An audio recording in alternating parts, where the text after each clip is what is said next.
Welcome to LitVibes, where stories spark conversations and writing meets the real world. I'm your host, Joanne Scarrett, and this is your front row seat to the trending issues in writing today. Tonight's hot topic, is balancing passion and faith. Should Christians be writing secular material? Now, I'm going to ask our guest panelists to introduce themselves, and we will start with Ms. Germania.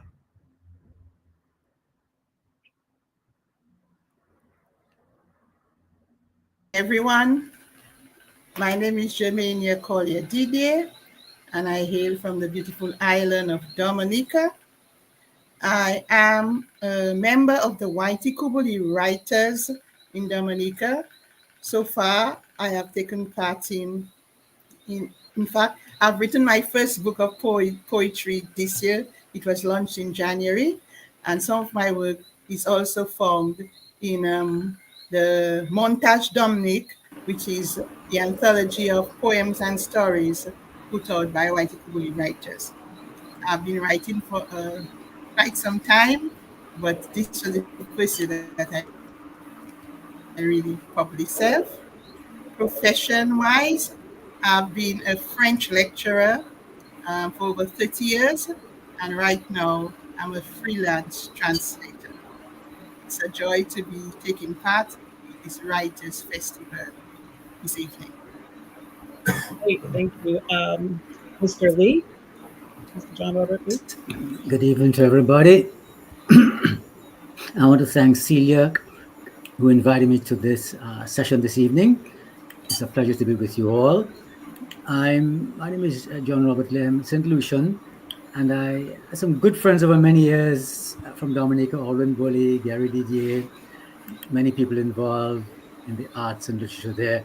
I'm a writer. I've written and published poetry, short stories, reviews, critiques, and that sort of thing. I've been involved with teaching as a teacher, a librarian, broadcaster, been very involved with theatre and so on in the years, not as much now as before.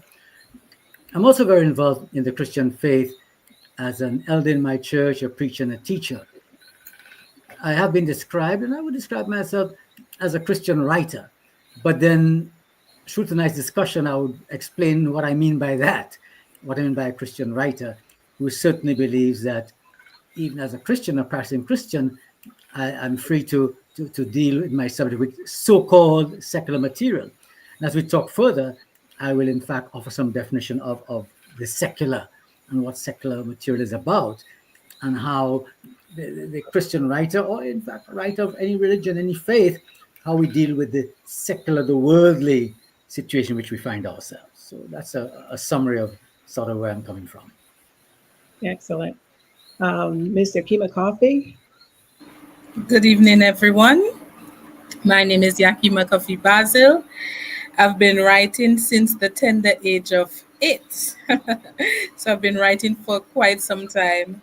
And as my fellow panelists would have indicated, I too consider myself a Christian writer, not necessarily meaning that I only write Christian material, but art, I believe, reflects life. And in life, there are various components or various aspects of the human life that might not necessarily touch and concern faith.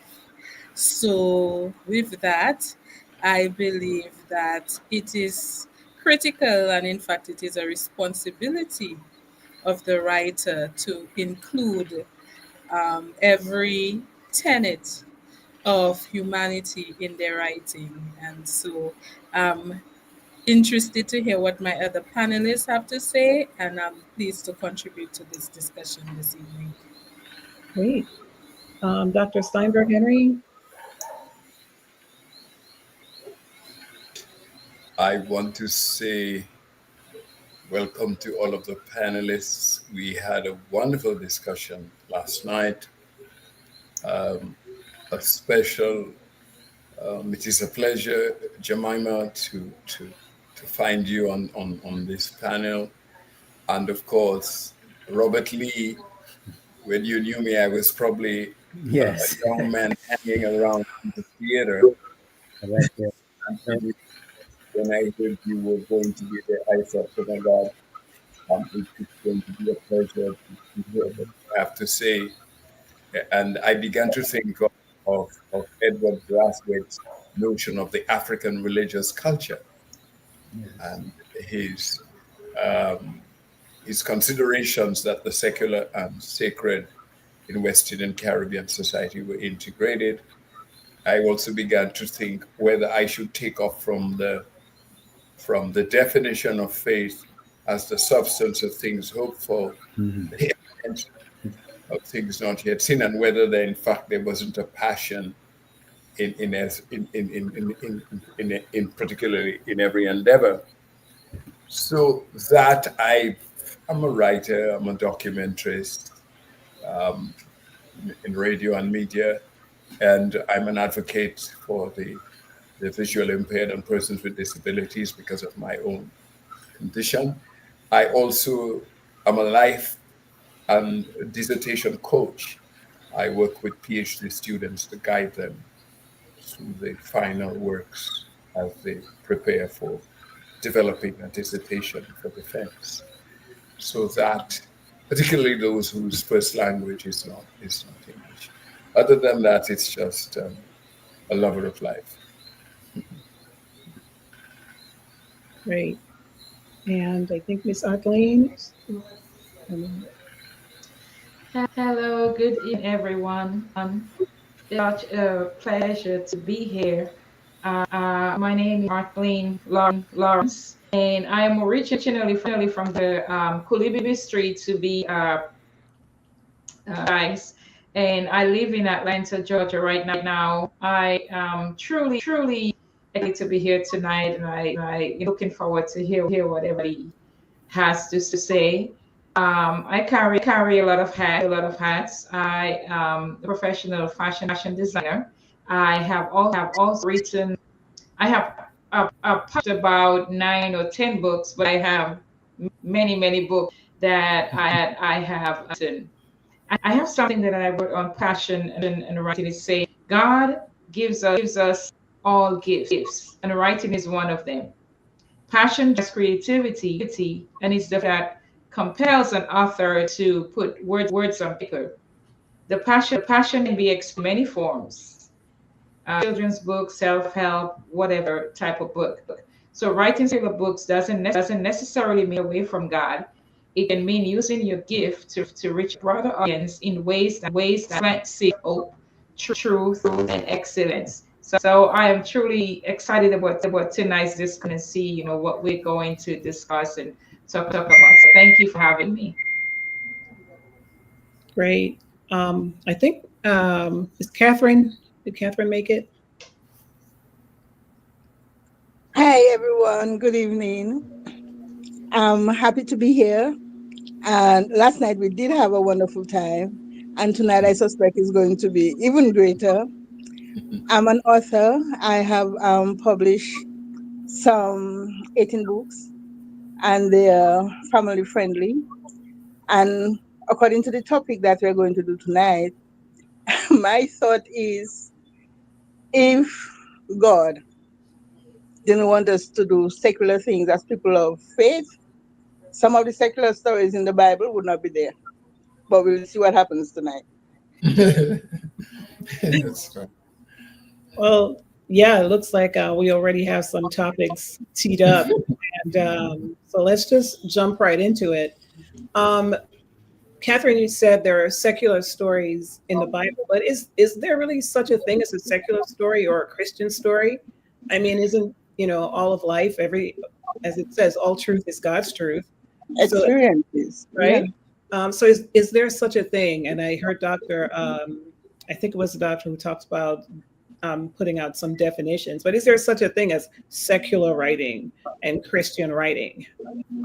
And let's see, Germania, since you're first on my screen, you want to jump right into that and with your thoughts?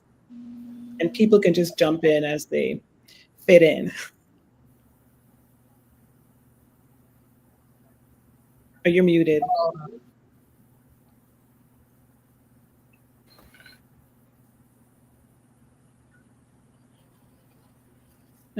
Still can't hear you. Hmm. Okay, I think it's good now. Yes. Yes. So yes, I was saying I believe there is secular writing and Christian writing. As a Christian, when I say secular, when we look at some of the material and the themes that are approached and spoken about in these types of writings. For example, if we're talking of, um, these dark themes that some people write about, violence and, scary and all of that, I don't believe that is Christian writing. You mean So like the book of Revelation? Thank no, you. Thank you. that depends. But personally, I believe there is a clear distinction. However, I believe as a person of faith, I can write on a theme that may be um, themed secular and bring in a different perspective with some hope at the end to Okay. that theme. But yes, I believe there is a divide. We have secular and Christian. Great. Anyone want to challenge or agree?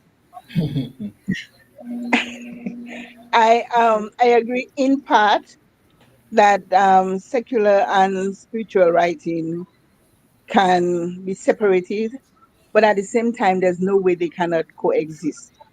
Because, like I said in my introduction, for persons of faith who hold the Bible as their guide, there are so many secular stories in there.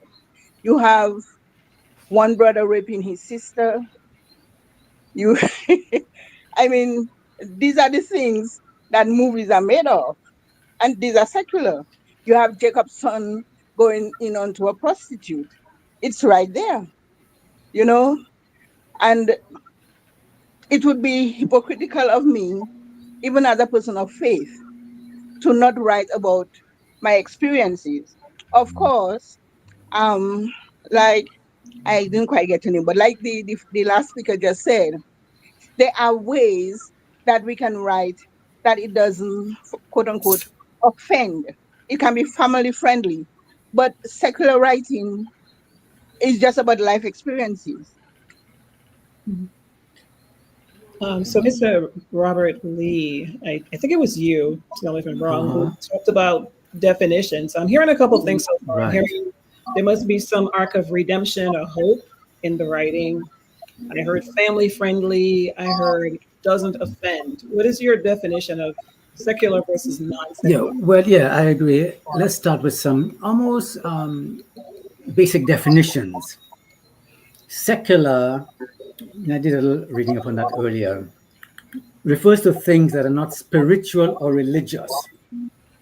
When we speak of religious, I'm not speaking specifically of the Christian faith at this time. We have many religions, Hinduism, Islam, whatever, But instead, secular is concerned with worldly, earthly, or temporal matters.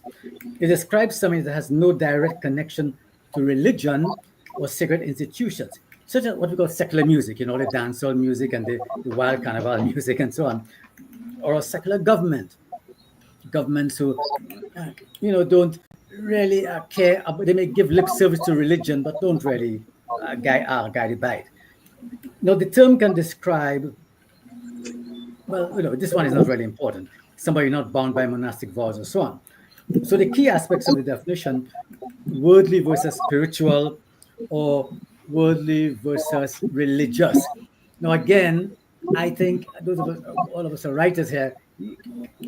You almost want to, use a scalpel to make sure you define things clearly, especially when you come to write. There's spiritual, there's religious, and then there will be specific religion.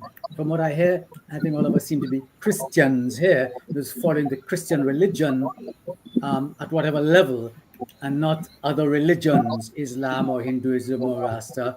I don't think anybody here sitting here is an atheist. An atheist is a kind of religion too. It depends how True. you take it, True. right? So there is secular matters, secular writing that is not concerned with religious. But I agree with what a number of you have already said. As a writer who is a Christian, a practicing Christian, in fact, I'm involved in the Christian faith and religion as an elder in my church, a preacher and teacher for many years. I'm also a writer. I write poetry and stories. And not all my writing deals specifically with, say, my faith. Much of the writing, and if you're aware that I'm coming from a Christian base, even when the writing may not be speaking directly to the faith, but the reader will be able to discern the way the writing is going, the themes, the way things are spoken of. This man seems to have some kind of faith in something. Mhm. And of course, I have written poems and stories directly out of Christian faith. My latest book is something called After Poems Psalms, and I build the poems on Psalms.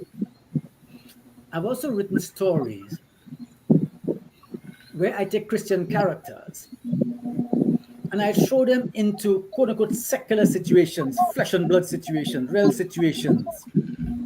You talk about David, what David went through. And as Christians, and we're speaking Christians now, we don't have any other religions here, I don't think. As Christians, we are in the midst of the reality of life, flesh and blood reality. Yep. We have successes, we have failures, we're all struggling every day to somehow live as our faith calls us to live. And if we're honest with ourselves or even with close friends, we can say, boy, I keep failing in this area, whatever.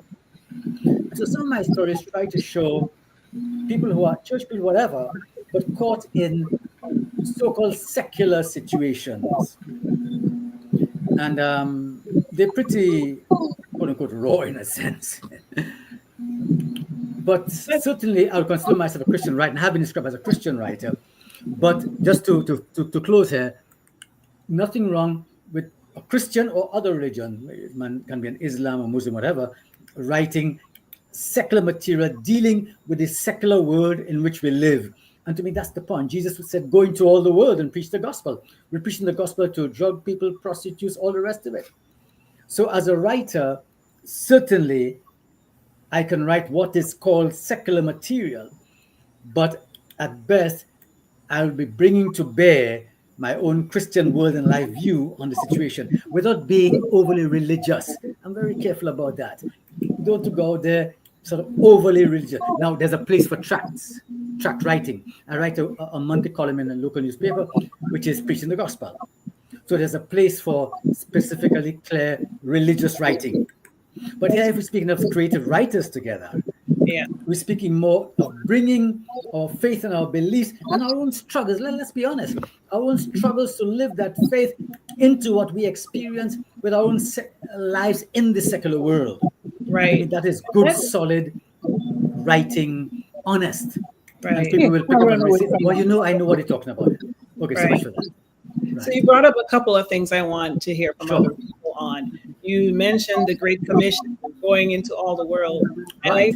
I think I want to hear that this could be a very short answer from everyone. Do you feel the need in all of your writing to make a gospel presentation, to make sure that you kind of have that, I don't know, literary altar call in everything that you write? Depends. So It depends, though. I personally don't feel that, though you hope that what you write, because there's a Christian thing in there, some person may be led to stop and think, hold on, okay, let me think about that some more.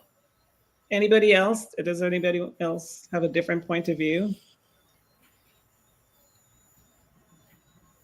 Lessons If I from the might, past. Excuse me? I was going to share, but you can Yeah, go on, Kimon. Catherine, and I can speak after. Oh, okay. So I wrote a book, Lessons from the Past, and I'm using the youths of the Bible, like Joseph. I mean, he went through a very traumatic experience with Potiphar's wife.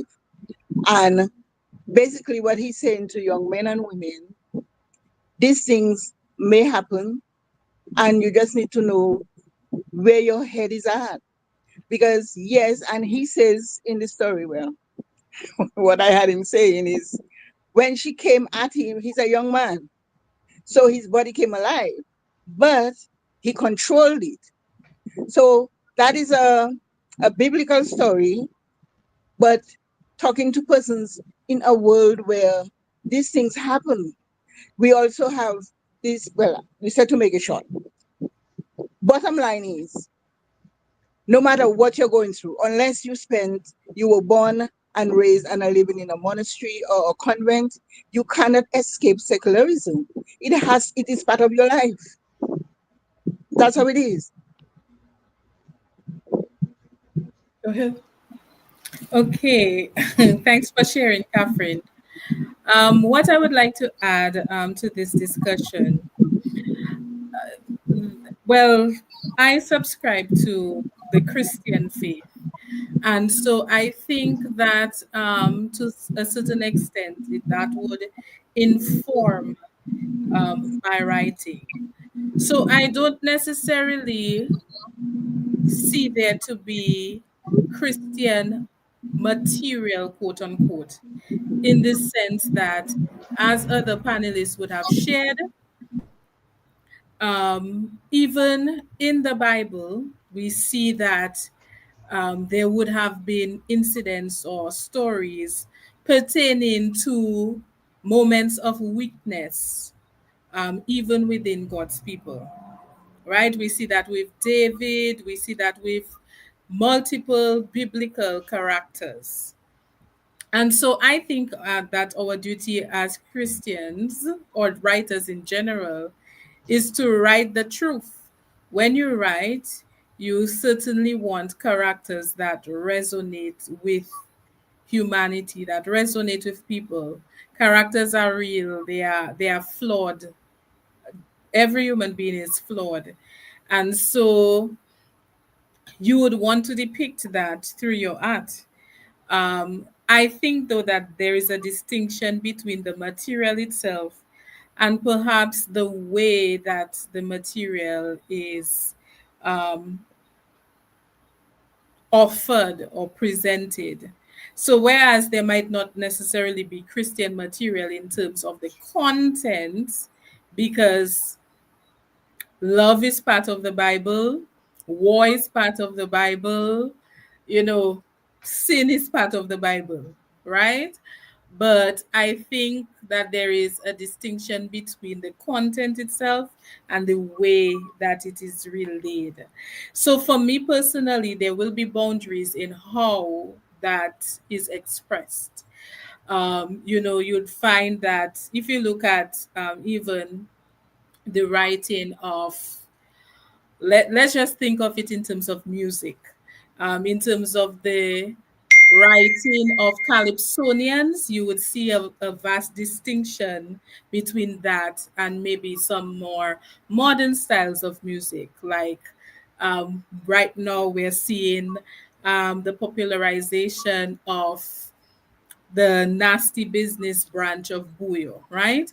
So you see there that there's a distinction between how the message is portrayed. It's not necessarily to say that music before didn't have sexual content. We know that to be so. Even calypsonians um, like Sparrow would have had songs with lyrics that were very nuanced, but still referenced similar activities.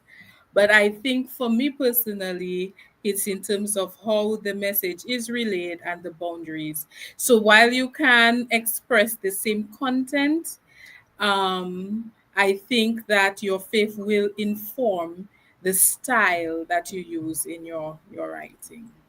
Okay, there are two people we haven't heard from yet. Any thoughts, Dr. Steinberg or Ms. Arthleen? Well, I like what I think it's Sister Coffee just said. When you write about truth, and if you write about truth, because I believe, like, even when we write as believers, we write to build up the believer, to spread the gospel, and to encourage spirituality. But then when if you write like secular material, then it's more to entertain, on this different types of things. So I like when we write, if we're writing truth. And I think we also have to be mindful if you're going to write secular, the topic that you're going to write about, because there's some, I write different books. I write more inspirational, I write self-help books, and different types of, but there's some topics that in the secular that I would not touch, but and I think it's all about writing the truth, and that's all I got to say. Any thoughts, Dr. Steinberg?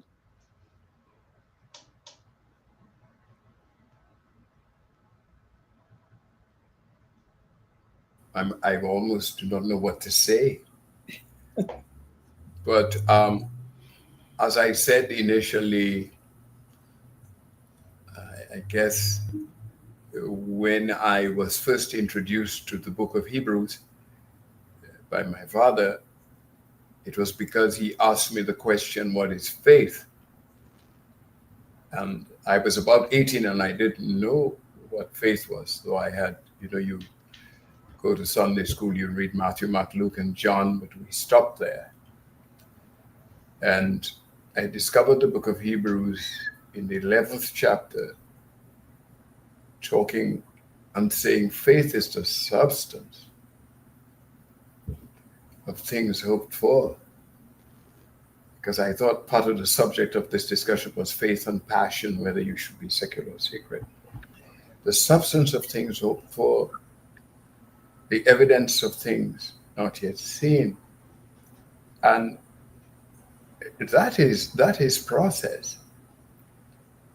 If you were to stop a while to think of the substance of things you hope for, take it out of its wherever you want to put it in the Christian context and place it in a Buddhist, place it in a Hindu, place it in a Jew, place it in anybody who is not Christian. And you will discover that faith dwells with them also, the substance of things. They too have an evidence of something within them, whether it is a spiritual being that in itself is activated to do so many, to practice so many different things. So there's an ethic here. There's something about what many of you mentioned, which is, what do I do this for? And is it directed towards a good? Is there a lesson to be learned from it? So the substance of things hope for, there is something that has been deposited in you already as writer that has to be expressed. The substance of things hope for, the evidence of things. Something is dwelling in you. What is that thing? How do you draw it out? And when you draw it out, what determines how it is represented for you? Is it the language of your community? Do you write it in Creole? Do you write it in French? Do you write it in Spanish? Do you write it in English? Is that also part of, of the discussion? In addition to the subject, but when you go into the church, you may sing, "Bless the Lord, O my soul." But what if the rhythm is bouillon? What really happens here? When you go into a church and you lift your hands and you shake to the rhythm, is what is happening to you? Are you also expressing a faith? Is there an energy that arises in your body? Is there, you see, so there are things that are happening here that we have to take religion out of if we have to really truly understand the topic that we are dealing with tonight. Yeah, those are all great points, and I like everything you had to say. Um, as to your topic on what faith is, I just want to kind of jump off of that. So we all have this faith, like you said, it's the substance of things hoped for, the I evidence. just cited the Bible out of that for this particular case. Right. Yeah, and that's great. I just wanted to put it out there. Do we all feel as writers, Christians who are writers? I'm not going to say Christian writers because the next thing I want to get into is audience. Like, who are we writing for, and how does that affect what we think about what we're writing? But do we always think I want to be a light? I heard someone else talk about telling the truth, about being raw.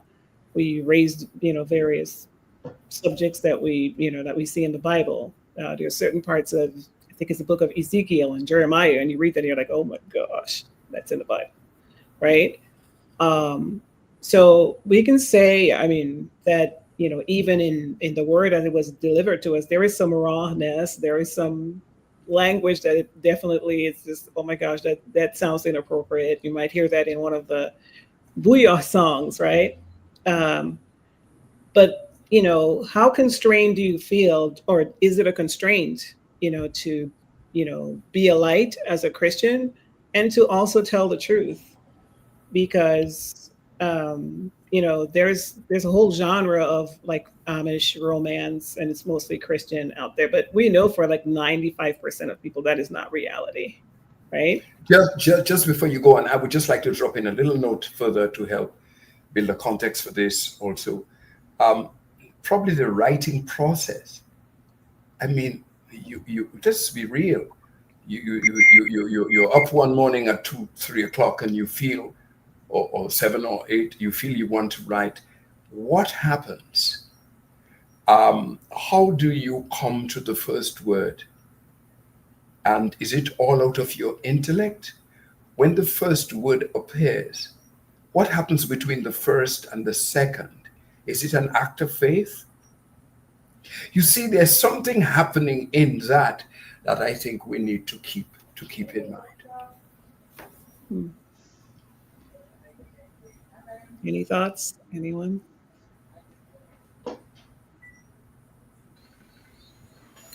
Well, in response to your question, Mm-hmm. in response to your question as to how do you, well, I think you're speaking more or less about balancing truth and being authentic, and how do you exercise restraint when writing and still balance that truth. I think it's important to note that, well, as was said previously, who is your audience? Who are you writing to? And what are the emotions that you're seeking to evoke through that particular piece that you're writing? So I think once the writer knows that and identifies that audience, then that guides their writing process. So yes, it is that you want to speak your truth, and that's unique, I think, to every creative. There's no one way to express your truth.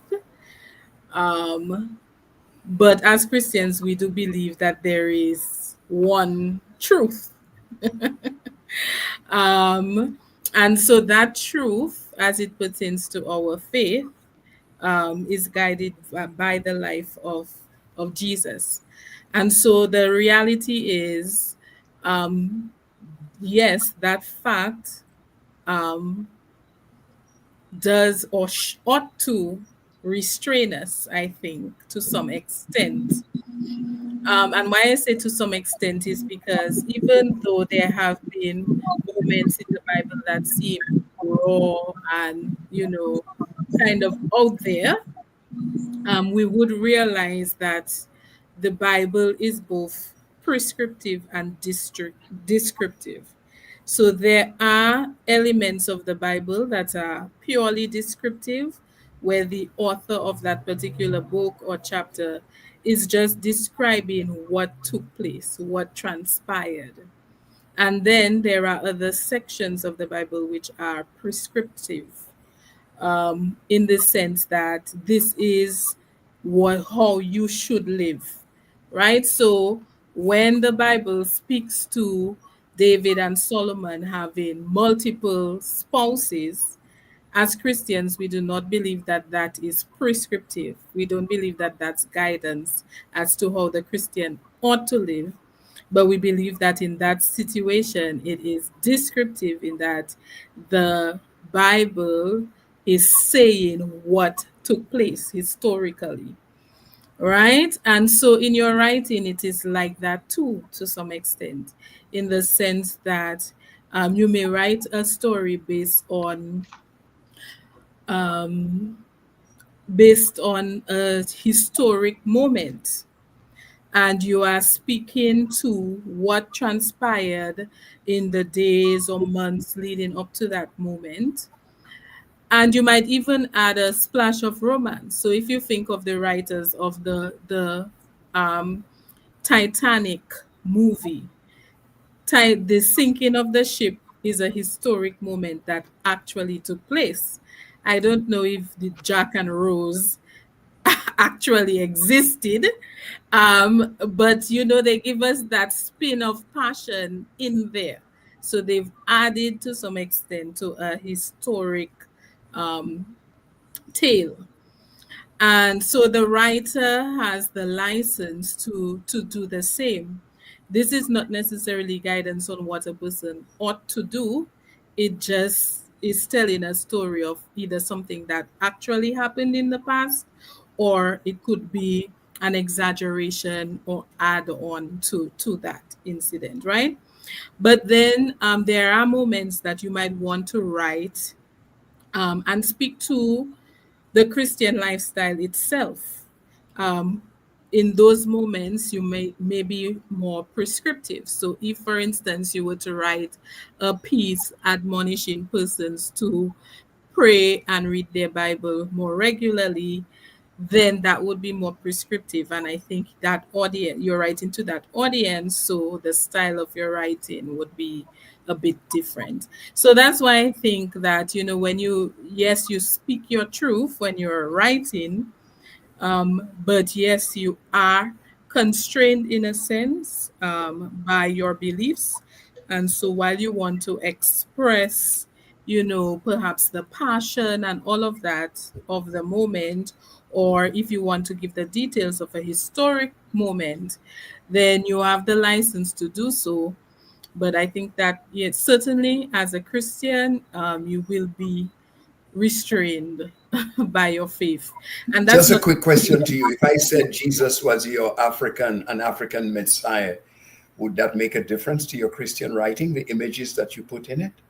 Excuse me, could you repeat? If I said that Jesus Christ is an Mm-hmm. African Messiah, does that Mm-hmm. make a difference to the images that appear in your Christian writings?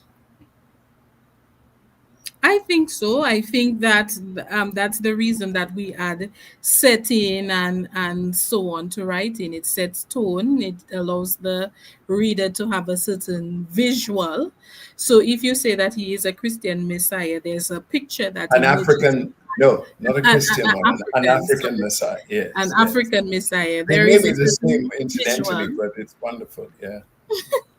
There's a certain visual that appears in the mind of the that may appear in the mind of the reader.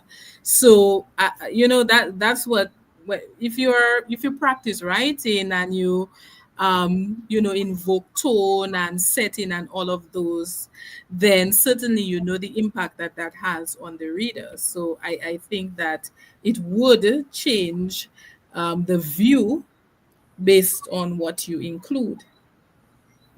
I have a point, well, 2 points actually. When you spoke of prescriptive text and you talked about one person having many wives, and that is not prescriptive according to you. But when David stole Uriah's wife, the prophet Nathan, who was speaking on behalf of God, said, If you wanted another one, I would give you one. But that's for another time. Talking about truth. Talking about truth. I write a story about people on a planet called Bizboos. Of course, there's no such planet. And their lives and the struggles that they go through, it mirrors what happens among us on Earth. Our love struggles, our financial struggles, and all kind of struggles. So when you talk about truth, is it that as creative writers, we have to talk about things that actually happen? I don't concur to that. I don't accept that. I think while it is true, it is good to talk about historical facts. I'm throwing a dash of romance, a little dash of mystery. The very word creative takes us away from that because we can create our own worlds. So wherein is the truth? Because you create a world on a planet that doesn't exist, yet the lives that they live, they resonate to the reader. So is that truth? Is that folly? Is that what is? Well, I certainly didn't imply that you have to write on historic facts. I'm just saying that for every writer, there is some incident, some event, some individual, some conversation that you heard on the bus ride home that inspires you to write. So you base your characters or your writing on something that you've heard or seen. So it's not necessarily historic fact. Even if you exaggerate that or you create an entirely different world, there are elements in that world that would still have some basis to something that you've either read or heard or seen yourself. Right. So I want to kind of move us forward here in the discussion. We talked about a lot of things. Try to talk about being a light, and I just want to like kind of like press down on that. Dr. Steinberg raised the suggestion of Jesus being an African Messiah, and um, what is your view? And I'm going to start with Mr. Robert Lee because I think he was going to say something and he kind of about engaging culture and having a prophetic voice as a Christian, as you see different things going on in our culture. So, do you feel that a Christian writer should address cultural things? We talked about evolution of our music and certain of the themes that are discussed, whether it's crime, whether it's politics. Do you think a Christian writer should be engaging culture? Jesus certainly did in his sermons. And so, Mr. Robert Lee and then Yes. Dr. Steinberg, if you want to. Yes, I certainly agree with that. There was a writer whom I read a lot of in the 80s called Francis Schaeffer. He was a preacher and so on. Some of you might know the name. And he used to say, we ought to speak the faith into the culture. And I really believe that. We as Christians, especially if we're speaking now as people who are using writing, literature, or whatever level, whether it be tract writing or poems or stories or plays, some may deal like attract these directly with the faith you are evangelizing, or you can write a story in which there are Christian characters or there's a Christian faith operating in there, maybe not very obviously, but we have to speak into the culture because we write the culture. When people ask me, for whom do I write? That question was raised a while ago. I often say, I write for whoever will read me. It'd be nice to think that I'm writing. I think, yes, when I first began, as a St. Lucian Caribbean person, I mean, and we grew up in that generation of the Walkers and so on. We had dreams and visions of writing for our people. Today, we don't have bookshops. We don't even know when Walcott, Brathwaite, all the others were around in days of Alwyn Bully and so on. There seemed to me to be more of a kind of vitality and people were interested. Today, you write books, you don't even know who's reading. More people probably read my work outside of the Caribbean than in the Caribbean and St. Lucia. So I'm writing for whoever will pick up my work and read it. It'd be nice to say I write for Lucians, Dominicans, Caribbean people, whatever, but I don't have a clue who's writing.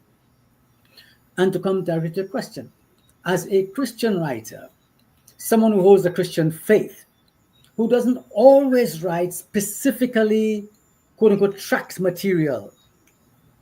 I do that by I write stories or poems where the faith can be seen, but I'm not preaching a sermon, as it were.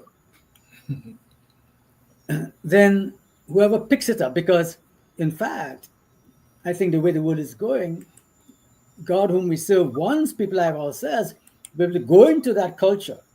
And you have a poem that has faith in it, but you can speak to what's happening on the streets, whether with gangs, with whatever, the kind of carnival bacchanal culture, or what's happening in politics these days all across the world. Or you can write about how you see life becoming degraded with the environment, what's happening. And you can write poems of faith that speak to that. You might reach somebody who doesn't go to church, somebody who has no interest in religion. And to me, in a sense, that is the point. Again, I don't think I should tell anybody who says they're a writer what to write or to whom to write. That is how, as a Christian, how God will lead you, or how you feel led to write and what you want to write. And whatever level you want to, you may just want to write gospel articles, fine. You may want to write plays about people who are Christians going through struggles and things like a Joseph. When somebody said, well, Joseph and Potiphar's wife. But Joseph actually ran away. So you could write a story. Why did Joseph run away? Did he run from the woman or he ran from himself? That's something to think about. To give a story some depth. The young man is probably running from himself, but which is good because of his fear of God. He had no way he wanted to fall into that sin. And so he was running not so much from the woman, but from his desires and all the rest. Now, there's a story for you. And somebody who's not a church person may read your story and say, wow, I never thought of that, So there are ways in which our writing can reach. The question you asked me, yes, I do think, and I certainly for me, that's true, I'm writing into my culture. And the culture is not just Caribbean culture, but wherever my work gets. I'm published in England, people are reading my work, whoever picks up the book to I don't have it is, then hopefully what I've written is speaking to them where they are in their culture and in their secularity and their unbelief, atheism, other religion, or maybe even their own trying to live the Christian life. So that's how I would answer that, Joanne, if that helps a bit at all. I'd like to add something here. Sure. As a person of faith. Yes. We are told to be salt and light. Sure. Of course.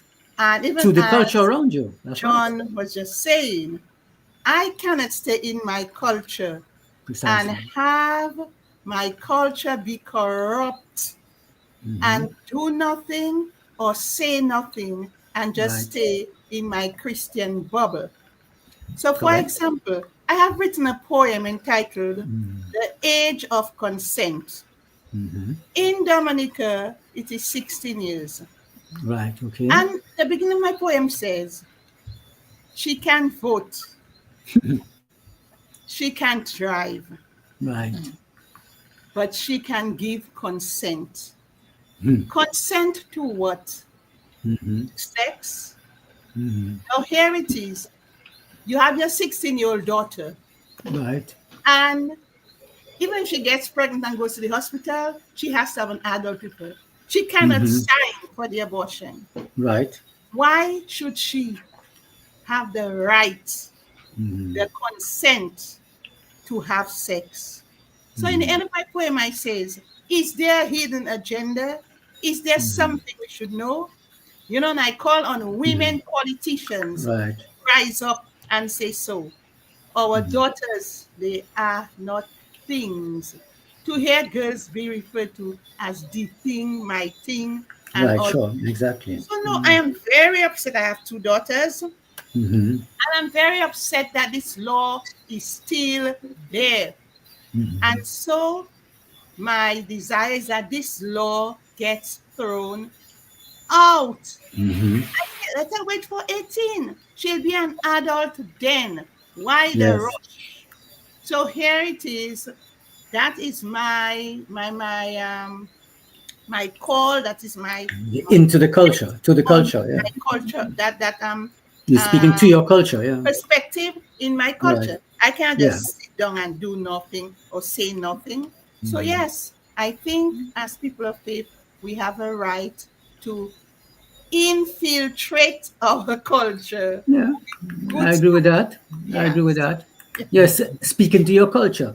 And if you're a poet, a writer, player, That's what whatever, we are here for. yeah. And whoever, you don't know who is going to pick it up. You know who's going to read or listen to the come see the play, but you put it out there. It's like Jesus said, the sow and the seed. You scatter the seed. Only 1/4 will burst and produce crops. But you don't have a clue, but you put the work out there and let it fall where it will. And one last point, you don't go make the mistake of looking for popularity and fame. I want people to read my book, read this. Just do the work and let it find its way. If you're looking too much, I put this book out, I say this poem, you know what I do, look at me, and you're all about yourself, forget it. Do the work and let it go out. Put it out somehow, publish it where you can, and let it find its way. If you can do a reading or something, fine. But try to avoid that matter so much as popular in the world, that self-centeredness. Don't look who I am. I'm a writer. I'm a this. I'm a that. Worship me. Buy my book. Blah, blah. You know, as a Christian, you ought to be on guard against that sort of self-centered kind of thing to your art or whatever the gift you have. Let it go out. By all means, have a book reading. Have a reading, publish a book. But don't, be careful of this self-aggrandizement, which is a lot out there in that art world, which you probably know. That's a very provocative point, and I wanted to say more about the last point, but I think we're coming up to time, so I wanted to talk about the concept of being a Christian writer and marketing. I haven't heard from Ms. Arthleen, so this one is yours. What is? I mean, you have a product. If you have a publisher, they want you to sell because they're not, giving you an advance to, so the Holy Spirit can do the marketing for you. They want you to go out there and sell. Sure, exactly. So correct, reality stuff. Right. So what are your thoughts on, the Bible tells us to be humble. We should not be seeking after our own, self-promotion, that sort of thing. But is that a job? Is that being a good steward of a blessing that God has given you to go out and promote it? Let me just jump. When I said don't promote yourself, what I meant is I do a lot of work on Facebook. My son promotes my work for me. So you definitely promote your work. You put your book in bookshops. You try the readings. Of course you must, especially if you have a book or something, you put your work out and you have to do it yourself. All I'm saying, in doing that, just be on guard against a kind of self-centeredness, which is so big out there in our world today. Whether you're a bouillon singer or a reggae singer or a writer, look at me, look at me, look at me. But we must, put our work out, of course. So you see what I'm talking about, Joanne? A kind of balance between while I have a poetry reading, or I put my books in the bookshops, or I invite people, have you read my book or whatever? But you're not doing it in a kind of self-worshipful way. And you're also supporting other people. You say, by the way, have you read my friend's book? She just put out a book. You see the kind of balance I'm trying to draw here? You follow me? That sounds fantastic. That's sounds like it works. Any thoughts, Ms. Yeah. Well, I believe that, like for me, I mostly write for Christian people, but when I write my self-help book, it's pretty much for any. I promote myself. I talk about myself. Whatever I do, because then if you self-promote yourself, if you don't talk about what you do and put yourself out there, then I mean, who's going to do it? So my focus really is Christian people that I write for, because I write to inspire, to encourage, empower, and that's who, when I put my work out there, that's who I try to attract. It's unbelievable wants to pick up my book, pick up my prayer book, or pick up one of my books, and it's for them. They can. When I'm writing Christian person, the Christian person is going to read this book, and they're going to read my story. So that is who I write to. But I truly believe that we have to ourselves. We have to put our work out there, and that's what I do. Excellent. And I just want to make one program. I am not able to see the comments from the audience. I see it's very, very small. So I'm going to ask Dr. Steinberg to jump in. And then after that, if Germania, I don't know if you can see them, but if you want to address, if any of the panelists want to address any of the comments that are coming through, I'll give us a minute or so if we want to do that. But Dr. Steinberg, I just wanted to hear your thoughts on, yes, go ahead. Yes, certainly. again, we are in process. We are making a contribution to the subject matter again towards the end of it. And I hope we're not leaving here at 8 o'clock. But towards the end of it, we should be able to gather up some very important matters. I think we're all on track, each presenting, our points of view to the matter. There's, again, maybe provocatively, I would like to suggest, what is the writing process that applies faith? So, for instance, I don't know if I'm to talk about that, but I am blind. I am writing a PhD, which I completed blind. I would open up my Word document, just set it open, and I would go to my prayer space, just a gentle place, and I would, Holy Spirit, tell me where to begin. My friends, let us explore that a bit. Is that an act of faith? Even before we begin to talk about whether it's secular or sacred, is there something about the writer and the way you come to the process of writing? I hope I'm not being self-indulgent, but I want us to capture that.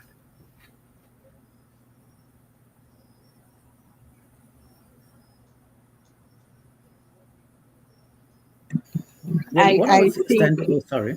Go on. Somebody was before me. Please go ahead before I can come in after you. I think I got what Dr. Henry is saying, because, for example, for me, when I write, I do not always know what I'm writing about. A thought comes, or I see something, and I write, and then I read my story, and I say it had to be God, because sometimes I don't even know how my book is going to end, and they end well. My readers say they feel like they were in the event, whatever was happening. So it's like going on a bus. You may not think of it, but it's an act of faith to trust the person who is driving. You go on an airplane, you may not think of it, but it is an act of faith to trust that that person is okay, he's not suicidal. So everything we do, we may not be conscious of it, but I think it's an act of faith. And like Dr. Henry said, even writing, it's a gift. We didn't give it to ourselves. And just using it is an act of faith to tell the creator who gave it to us, thank you. And hopefully everything that I put out will somehow glorify you. That's beautiful.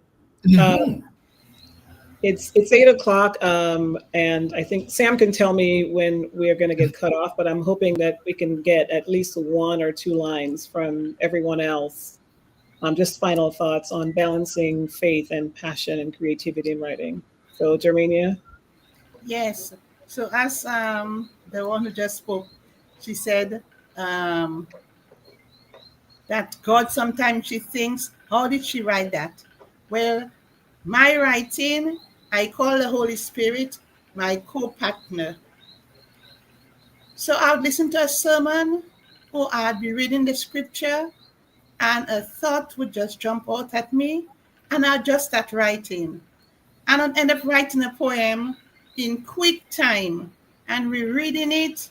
I'd realize that, these thoughts came from the Holy Spirit because the speed at which I wrote, I was, how would I think of all of that so quickly? So as I write, I do want to glorify God. In fact, the first book that I wrote is entitled For His Glory. So these 25 poems is the first book of mine. In all I do, I want to glorify God. So whether I write on a secular topic, it has to lead the reader somewhere in the end to some hope in the living God. So for me, I'm passionate about writing. I love writing, but yes, my writing, a talent given to me by God, I need it to glorify God. So that's how I operate with my writing. Mhm. Excellent. Yakima? Yeah. Yes, so on this, I would say that everyone's approach to the writing process is very different. And so persons approach it with prayer. Some persons are asleep at midnight, and the thought forces them awake, and they just have to get a pen and paper and scribble something. Um, so for me, it's really a mixture. It really depends on the source of the inspiration at the time. Like I said, it could be something as simple as overhearing a conversation on a bus or in a line at the bank, where you don't necessarily have the opportunity to kneel down and pray, but that conversation lingers on your mind and you have to write it. And that reminds me of a story that a fellow Dominican author Delroy Williams would have penned um, about an incident at a bank. So it really depends, right? And so I think that the importance is that what really guides your art, and again the audience that you wish to reach, that might not be an audience um, of a particular jurisdiction or geographic space, but certainly you imagine that when you write, that there are some persons you know that your words will, well, that you believe that your words will not necessarily appeal to, but there are some persons that you hope it certainly does appeal to. And I think that that guides the process quite a bit for the Christian writer. But there's a particular question in the comments, this question on, is a writer fulfilling their divine purpose if they are not producing faith-based work? Mm. And that's a very interesting question. I think it goes back to how we define faith-based work, as Mr. John Robert Lee would have indicated. Sometimes you don't necessarily aim to write a self-help book or something that is like a tract, a witnessing tract or something of that effect. But in your writing, the themes that you use, the act that you bring the main character on, the lesson that they learn when they have that transformative incident happen to them, all of that, I think, are areas that we can invite faith into our writing. So I don't think that it's necessary that the actual material that you're writing is faith based, unless of course you're a pastor and you're writing a sermon. But I think that one of the most prolific writers is Martin Luther King Jr. And while, yes, he was a Christian, he was a pastor. A lot of his writing, his speeches were, with a political activist slant. And so I don't necessarily think that his aim was to create a faith-based work when he penned, I have a dream. But I think that we can see his faith reflected in the body of his work. So that's my contribution to that. I'm just a bit intrigued before you move on. You mentioned it depends on when the thoughts are coming. Where do the thoughts come from for you? For me personally, um, I most of my writing is based on West Indian themes. So I write about really stories that my parents and my aunts and my uncles would have told me that I recall from childhood, and add to them as best as I can. I try to do a lot of research. And, I really like in my writing to bring the reader back to those times that seem to have been simpler, but often took a lot of sacrifice. And I believe that there is so much depth of material there in those stories. So that's where my inspiration comes from, personally. Any thoughts, Miss Arthleen? I that's a very tricky question though. I don't see someone that if you are a faith writer, I don't see if you're not writing about faith that you are really fulfilling that work. Because that's what it says. It says if a writer is a writer fulfilling their divine purpose if they're not producing faith-based work. To me, if you are a Christian, you're a faith-based person, I truly believe that your work should represent your faith. I'm not saying that you cannot write different work, but that's who you are in Christ. You believe in faith. I truly believe that your work should really reflect. That's just my 2 cents. Yeah, I mean, kind of staying out of the discussion. I want to hear, and what I think everybody wants to hear your thoughts. But I think it's a really complicated question because you're a Christian. Let's say you become a Christian and you're 5 years into your faith walk. Your faith is going to look something very different in 10 years, in 20 years. And so if you're writing, as a writer about, let's say, marriage, and you've been a Christian for 5 years, the story that you write and the kind of faith that you're going to write about is probably going to be different 20 years in or 15 years in. You would have said, oh, yeah, God kept us through, I don't know, losing a child, an infidelity, that sort of thing. 5 years in, you would have a different story to tell. So, I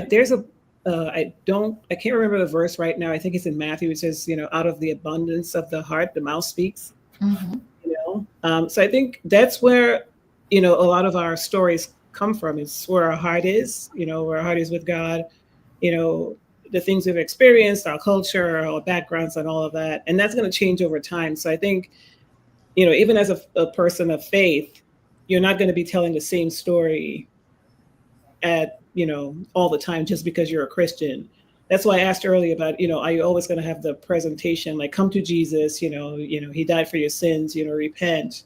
That's one, grounding factor. I think in everything that we write, we always have the call to people to follow Christ. But I think all the rest of it, it changes, it evolves. Does mind have anything to do with that? M-I-N-D, mind? In what way? Well, to the extent that it comes into your writing. I mean, you spoke of heart, and we are told we must love the Lord with all our heart, with all our mind.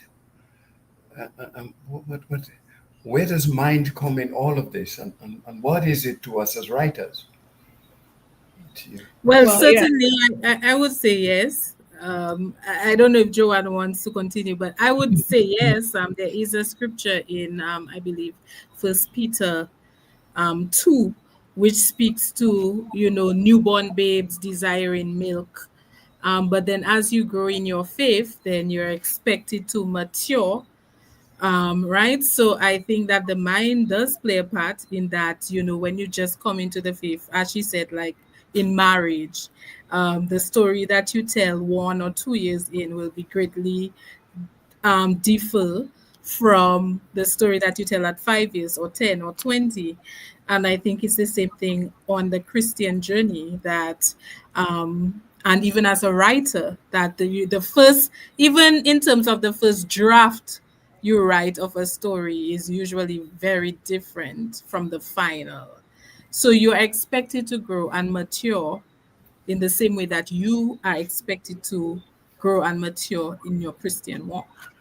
If I may share something, when we talk about the mind, and I'm thinking consciousness, that's the God in us. And I do not, well, me personally, I do not believe that if you're a Christian and you're a writer, that you do not fulfill your divine calling if you do not write spiritual themed work. Because there are many ways to touch persons in the world.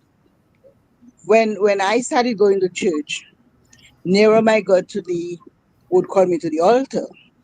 There are persons who will not listen to that song, but you put that same word, the very same words in a calypso, and you got them. That's secular. So I may be divinely called to write, to be creative, but not necessarily to write spiritually themed work, because we reach people at different levels and in different ways.